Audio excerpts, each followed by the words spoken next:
My father bought a house in Vic West. This would have been in the late 50s. My father and mother raised 3 children in that house. In 1960, Ed was born in St. Joseph Hospital in Victoria here.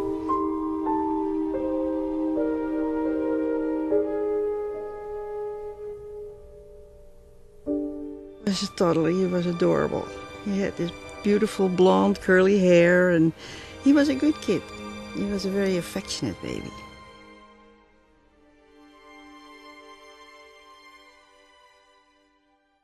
An awful lot of friends came over to the house all the time. We always had kids over for supper, and then of course it was fooling around, and oh dear, it was always a madhouse when his friends came over. Met him in grade 1. I don't remember if he was actually in my class or not, but we became buddies then. I went to Vic West School, which was right across the street from his home. We had lots of similar interests. I think our humor. He was into cats, I was into cats. He was into fish, I was into fish. After discovering a love of music, and what many people don't know is that Ed's first love and first choice in musical instrument was never the drums. It was the violin.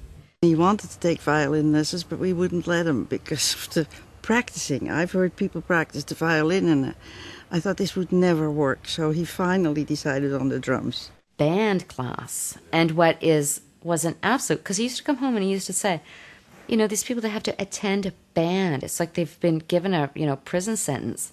He said, I used to run to band class. That's where I felt free. And my recollection of Ed was he was very keen and very enthusiastic and really wanting to know. I recall him asking lots of questions. Yeah, the Kent Studios thing started off a lot of bands from back then, and seem to remember having all the cross jams between the bands down the hall. We'd all converge in the hallway. Okay, now we're going to Ed's room, because they had the biggest jam room up there at the time, I seem to recall. Of course, I first remember meeting Ed when I was invited to Kent Street Studios to see the band Xylus. I've been asked to go check them out. So we changed the name of the band to the Uncle Wiggly Band, and I called Eddie up because his rock band had sort of broken up at the time, and he in turn called Jack Jaslowicki, and another buddy I knew from high school, D.D. Lincoln, or Larry Gary as he was known in high school, played bass, and we got Paul Wainwright to play horn, and we started the Uncle Wiggly Band, and we went on from there, and that started in Victoria.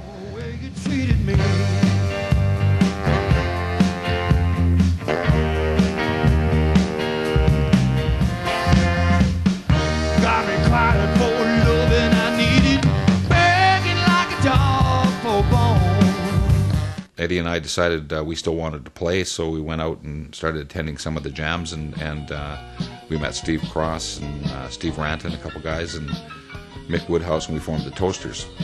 And we had the band, the Toasters and the Butterhorns, for quite a number of years in Vancouver. That probably would have been about, I would think, 83, 82, somewhere there. Toasters went for probably off and on for close to 8-9 years.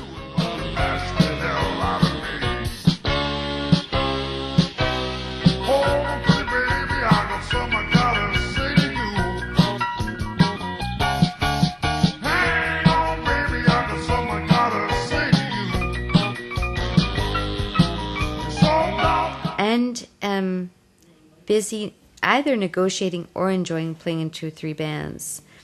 To a well person, that would be multitasking. To a person like Ed, it would be like, I'm not doing well enough in these 6 areas, so I will try to excel at everything and probably overextend myself in several areas. He was a lovely boy. He was a wonderful guy. He was very sensitive, very compassionate. Ed wanted to cure all the ills of the world. He wanted to fix Ethiopia all by himself. That kind of thing. He was really very thoughtful.